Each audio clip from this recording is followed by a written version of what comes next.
Burnout doesn't usually arrive with a warning sign. It creeps in quietly, especially for committed leaders who keep pushing on and putting others first. Welcome to the Dee-Brief Show, the show for leaders to bring out the best in themselves, their teams and their communications.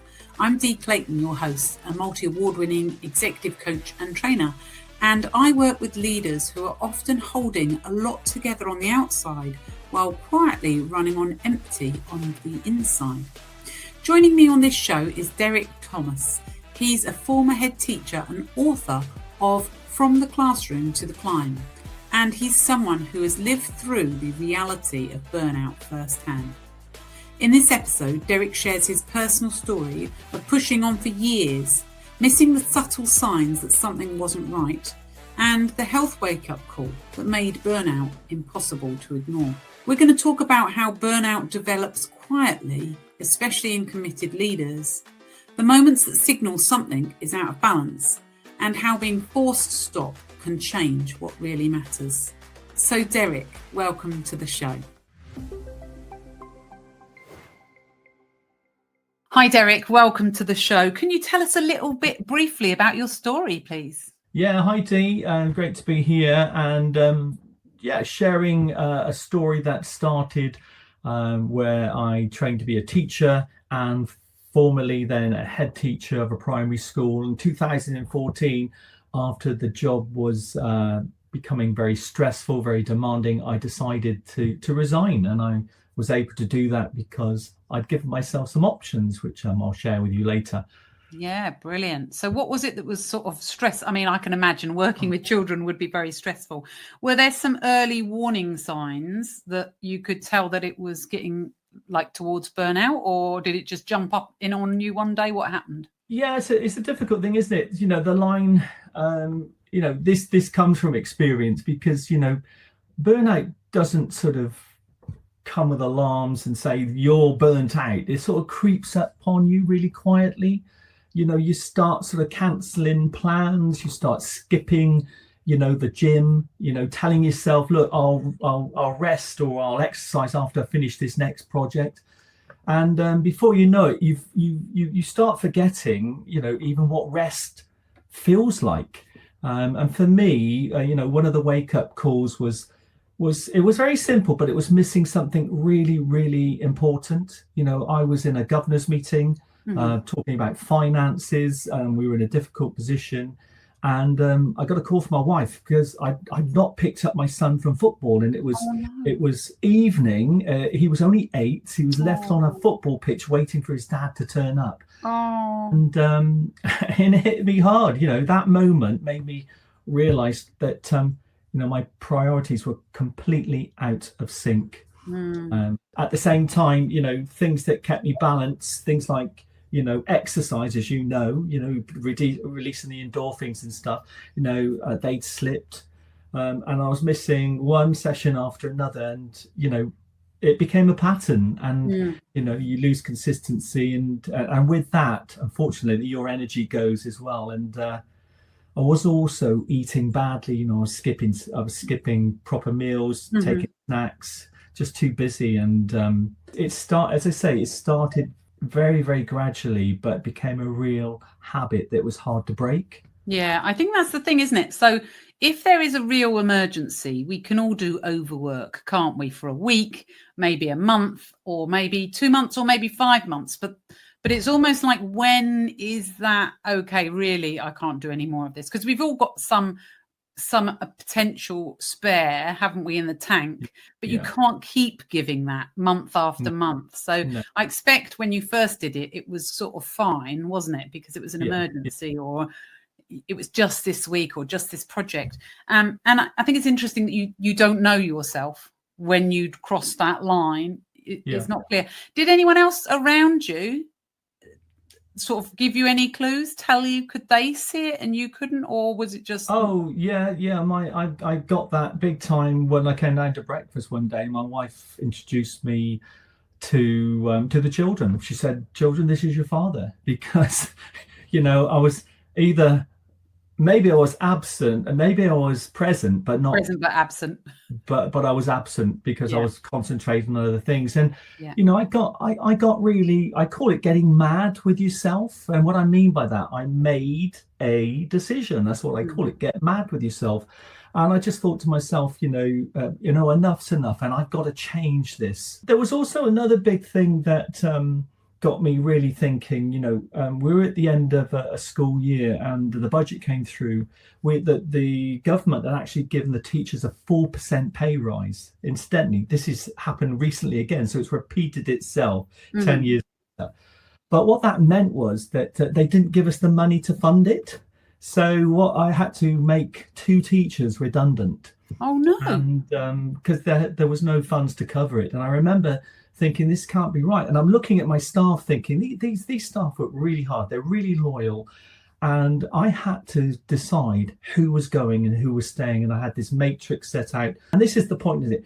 Who was more valuable to the school than someone else? And it wasn't necessarily first in, last out. And it was at that point, I had a little side business going, and it was working, it was building, starting to grow. And I just thought, I'm just sick of fighting all of this bureaucracy. I was drowning in paperwork. My health was suffering, and so was my peace of mind. So I remember Dee ringing up a colleague when we had this announcement, and I just said to him, I'm out.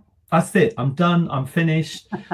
And he actually thought I'd lost it because, obviously that meant a big income disappearing. Yeah. It was going to impact me. Yeah. But if it meant that those 2 teachers keep their jobs, and that would have made it even more worthwhile for me.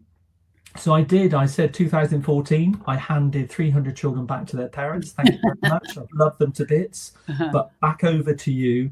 And I just said goodbye and started my entrepreneurial journey. Wow, fantastic. But I mean, that sounds relatively simple, but you had obviously thought about that in advance in order to give you the freedom to make that decision. Although some people should make that decision for their health anyway, let alone finances. But, but it sounds like you'd thought about it a bit beforehand. How long was that? Was that like a couple of months or a couple of years that you'd been at least percolating a plan in your head? I had formulated this plan probably 10 years prior. So you must have known there was either something wrong, or you wanted to go a different route, or you No, I'm sort of, I suffer from focus sometimes, and I love teaching, and I loved all of the teaching aspects. But I'm not a bureaucratic person. I'm a person who likes writing essays, certainly books, which I've just completed. Well done. Yeah, we'll talk about that in a minute. To a new world. But no, there were certain things I wanted to do. I wanted to do more travel, and also the way education was moving. It was limiting my creativity as well. It was going into testing rather than, I call it experiential learning, making learning fun for children. And it sort of clashed. So I just decided, look, if you can build a business, a side business, something that will develop in the background, you're going to have choices when you get to that point. And that point was 50. I said I wanted to leave education by 50. Right, so you had a goal. Because we're still young at 50, aren't we? Of course, yes, definitely in my book. So talking about age, tell me a little bit about the health and the energy part of what was going on for you. You had a low point. You weren't exercising, you weren't eating properly. What was going on for you physically and mentally and emotionally then? What happened next was a massive shock, because I thought I'd arrived. I'd left school, I'd left that responsibility. I was at an event in America. In fact, my one of the governors called me because he forgot I resigned, and he was reading out this letter to say the school was having an inspection in 4 years' time. And I was so relieved, saying, it's not my responsibility anymore. You called the wrong person.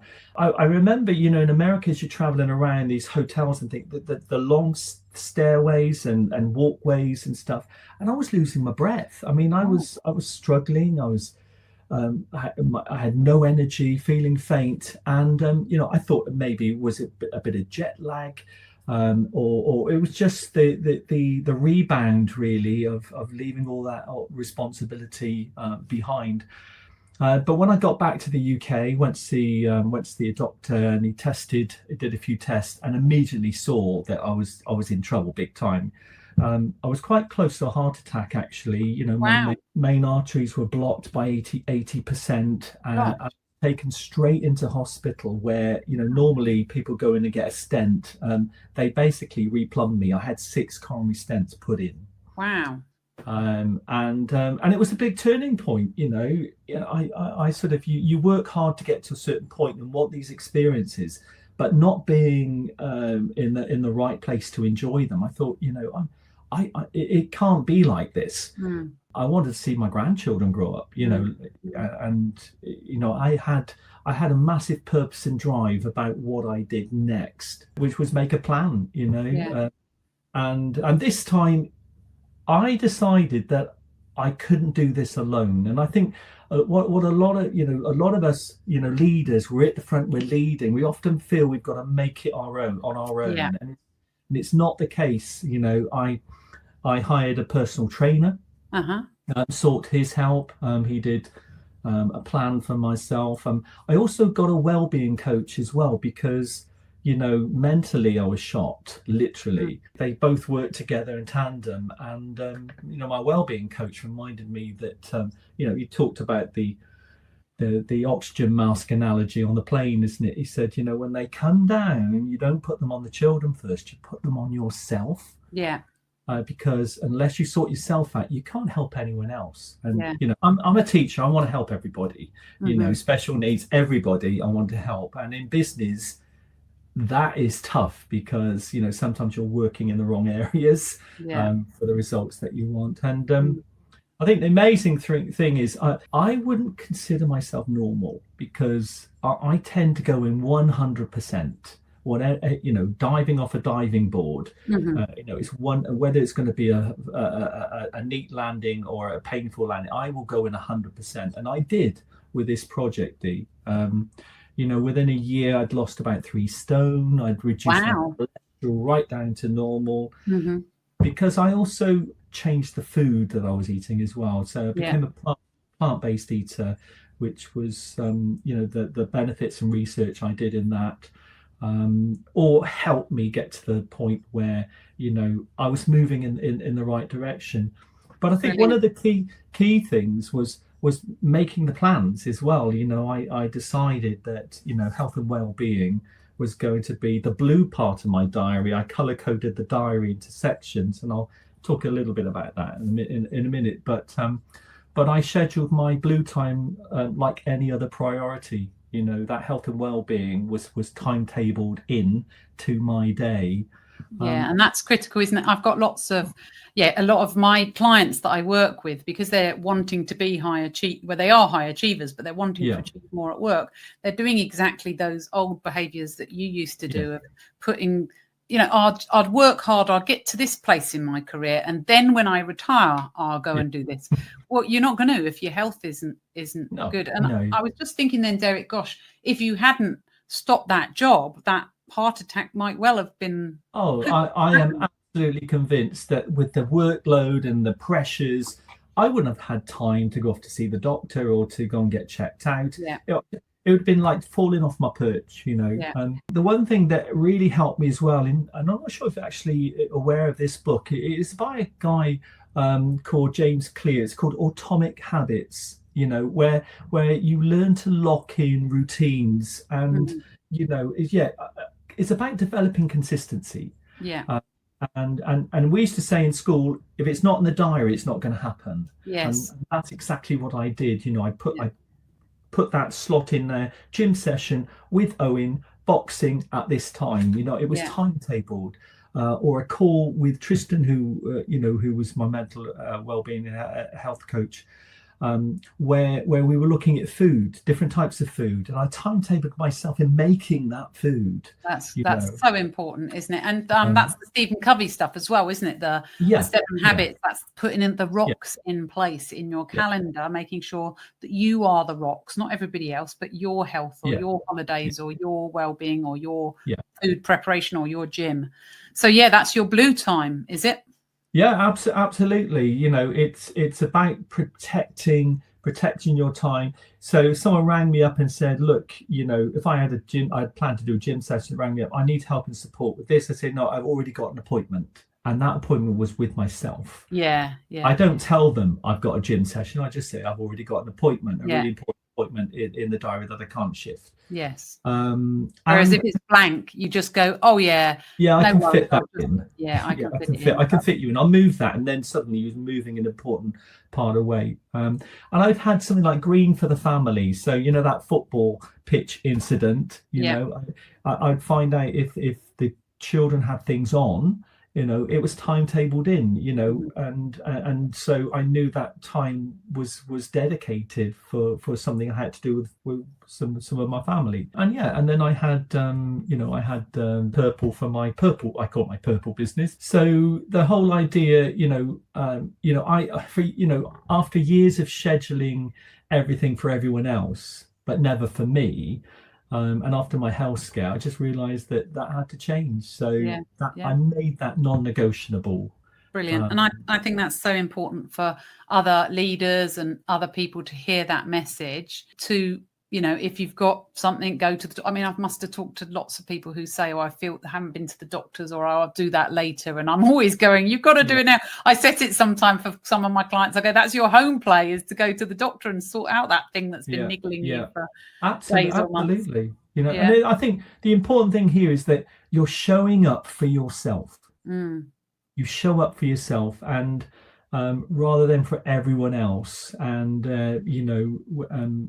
I started to get my energy back. I started to get my focus back as well, and things started moving in the right direction pretty quickly. A lot of people thought, "Oh, you've lost so much weight there. Are you ill?" And I said, "No, I was ill." Yes, now I know. I mean, my body caught back up with me in terms of when you lose weight quickly, but no, I felt energized, and certainly I was sleeping a lot better. Fantastic. And I think I've only known you since seeing the healthy Derek, but I see you full of energy all of the time. So I'll send you an unhealthy one, a picture. So tell me about, so then you climb, how did the climb thing, you decided to climb Kilimanjaro? That sounds like quite an ask from where you were with your health journey. What I tended to do, Dee, is that because I knew that it's so easy to fall out of habits, what I decided to do was to put this goal in front of me, this goal of climbing this mountain, which you just don't turn up. You don't just rock up and do it. Literally, you have to put the training in on a regular basis and get yourself fit for that challenge. And by doing that, you're maintaining the things that are important. Like I'd always say to myself, "Oh, do you know what? I've got to do a training session today," and I changed the wording of that, because having to, when you've got to do something, I now say my body deserves a training session today. Yeah, nice. You're doing what you deserve. Yeah, sometimes I say got to change got to get to. I get to do a training. I get to go to Kilimanjaro. Yeah, fantastic. So what did the climb teach you about balance and maybe leadership as well, but balance or leadership? What did it teach you about that? It taught me, what it taught me was life-changing, because the things I learned during that expedition, it taught me that, preparation and teamwork are everything. On top of that, that you can't do something like that alone. You need faith that the people around you are going to help you get there. We had great support. We had that in bucket loads, the guides, the porters. Look, there were times when we struggled. We would it's about acclimatizing and altitude sickness, and the guides were really experienced, a hand on the shoulder, look, just slow it down, just take it down, take the pace down a little bit, one step at a time, and that little word of encouragement. And I think as leaders as well, we should be spotting this stuff with people. Look, don't feel you need to be keeping up with person A, B, or C. Let's look at you. Let's just take this a little pace a little easier, and just catch your breath. Because people do push themselves so hard. For me, it's not about pushing harder. It is about pacing yourselves. And the real battle is actually not the mountain. I mean, the real battle is the mental noise around it telling you that you're too tired, or you're too old, or that you've gone far enough. You're constantly battling these little voices in your heads. It's quite a dangerous. It is actually quite a dangerous thing to do, right? I mean, a lot of people die on the mountain. A lot of people die on the mountain. One, they lack because of the lack of preparation. Two, they're not listening to their bodies. Okay, so that voice say you're tired, but we can always do more than we feel we can. The deaths on the mountain aren't always publicized for obvious reasons, but people die on the mountain, young people. But I think like any journey, being uncomfortable, we always want to try and I always say that you never achieve anything in your comfort zone. To achieve things, you've got to be uncomfortable. And it's not always going to be an easy journey. But as a team, and I remember that final where I was absolutely exhausted. I saw these little lights ahead and they were like zigzagging up the mountain. I thought, I'm not sure I'm going to make this. But just kept taking that step. And then it's 6:24 when we arrived at the top, and I turned around and I could just see the sun coming over the horizon. It just lit up the landscape across the glacier. And it was one of those views you'll never, ever forget. And it was a sort of this team effort that got us to that point. And, one of the biggest lessons of all, I think, is that when you finally reach the top of whatever you're climbing, you realize something really, really powerful, is that you never climb alone. That climb to, whether you're in a business or whatever, it's the team you're working with that help you get there as a group. There's a whole talk I could do on, we herd together. We're designed to herd together, not do things on our own. So and I think a lot of high performers want to do it on their own, or think they shouldn't ask for help. And I know that you say that asking for help is a sign of strength, isn't it, rather than a weakness? Oh, absolutely. And also any strong business, I always remember in our company that I would go up in the lift and I saw this little sign and it said, if you've got an idea that would help this business move forward, it doesn't matter whether you're the cleaner, the porter or whatever, they wanted to hear it. They called it Piggy Den, like Dragon's Den. And they had a nice reward. If it was chosen, it was successful. They went to New York for a weekend with their partner.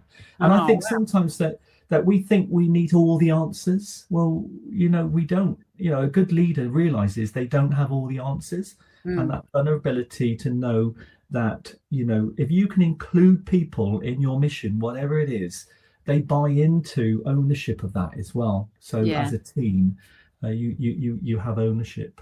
Fantastic. So I'd love to carry on talking forever and hear that talk you're talking about, but we are coming to the end of the chat now. So I just wanted to ask really about how you can help other people move into action. Maybe somebody listening is feeling stuck or exhausted, or they're skipping their meals and they're not putting their own oxygen mask on first. Is there a small tip or a small step you can say, maybe from your book, From Classroom to the Climb?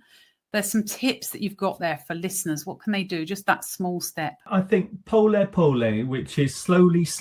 We live in a microwave society, don't we? We want instant results, instant weight loss, instant finance improvements, and these things take time to build securely.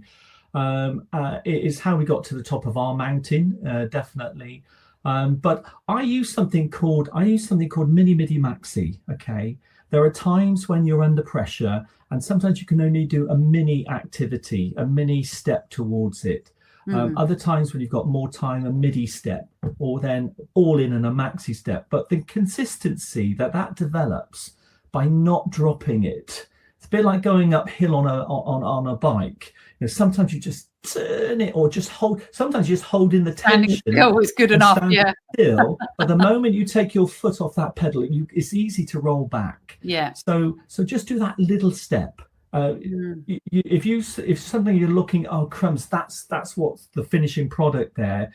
That can intimidate you, even taking that first step. So just take that first step, that little step, or a couple of steps, or if you're out there for, and I do this in a running analogy, go out for a 10-minute walk or a 20-minute jog or an hour's steady paced run. It doesn't matter as long as you do those things. Yeah, you're reminding me of my Machu Picchu journey now, and there was this bit that was really hard, not anywhere near your Kilimanjaro, but yeah, it felt really, really difficult because of the lack of oxygen, and literally I was going about 10 meters before I had to stop. But yeah, you carry on and you carry on. Fantastic. Now, I know that you've got a free PDF guide for people if they want to just take a few more steps. Do you want to tell us a little bit more about that? Yeah, I've produced. In fact, I've written a book actually, as we've been talking about. It's called "From the Classroom to the Climb: Lessons in Resilience in Growth," and it talks about changing path, strategies for overcoming challenges, and in it, how to avoid burnout. There's a PDF I've got available there for people. So maybe you could put that into the link. It's derek-thomas.co.uk/get-my-book. And then even if they don't want to buy the book, they'll get the first chapter free, but also they'll get the PDF free as well. So yeah, I've downloaded it and it's great. It's 5 powerful steps to avoid burnout and take control of your life. So that's definitely worth downloading, and they can get a feel for your book as well. And all the profits from your book are going to charity, I hear. They are. That's a story in itself, but you'll find that out in the book. But from a young lad at 10 who had major challenges is now helping that 10-year-old in a small classroom at the base of Kilimanjaro, because what we want to do is they're orphans and vulnerable kids, but we want to try and sort of spark up their curriculum a little bit, so put an entrepreneurial aspect to it. So mini projects that are going to get them working independently rather than just learning basic, arithmetic, writing skills. It's about putting things into context. And Dee, we're moving into a different world, aren't we? With the advancement of AI, and the education is going to change massively. The jobs that are now available will not be there for them in 10 years' time. So you're setting them up for success. Yeah, is in a way monetizing their skills. They're great artists. We can show them ways in which they can promote their art, sell their art, not just within their own countries. Because when we did that climb, I'd go into a shop and they're selling you the art, but how to put that onto the through social media. So teaching them how to fish, basically. I wish I had that in my school, Derek. That sounds fantastic. Thank you so much. We're coming towards the end of our time. Is there anything I've missed that I really should have asked you? Is there one last thing? You don't need to say that there is, because we've covered so much. But let me know if there's any question I should have asked you, or anything you want to make a comment about that we haven't covered, Derek. Well, the last thing I'd just say is that most people ask themselves the questions, I don't know if I can do this. Well, the reason why you can do it is because you're worth it. Okay, you are worth it. And you would be surprised at what you can achieve when you do that thing. You get mad with your situation and you make a decision. And that's all I'd say. And why should you do that? Because you're absolutely worth it. And it's strange how things knock on. You might be helping someone else in the world one day. So it's not about the job that you want to do, but maybe the problem in the world that you want to solve. I love that. Gosh, that sounds like a whole nother podcast in itself. Thank you so much for your time today, Derek. It's been lovely talking to you. Take care. Take care. Bye-bye. Thanks so much for listening to the show. We really appreciate you joining us, and a big thank you for Derek, especially for being so open in sharing his story. You'll find more information, including all the links and the link to Derek's book, From the Classroom to the Climb, in the show notes. We've got one link for you too, if you want to find out more about the Dee-Brief Show and listen to some of our other amazing episodes. That link is linktree/D Clayton, linktr.ee/D Clayton. So if you'd like to listen to more episodes, please join us there. And if this episode resonated with you, please follow the show and share it with someone else who might be interested and might recognise parts of themselves in Derek's story. Join me next time for another honest conversation about leadership, communication, and what really matters. And in the meantime, keep bringing out the best in yourself, your teams, and your communications.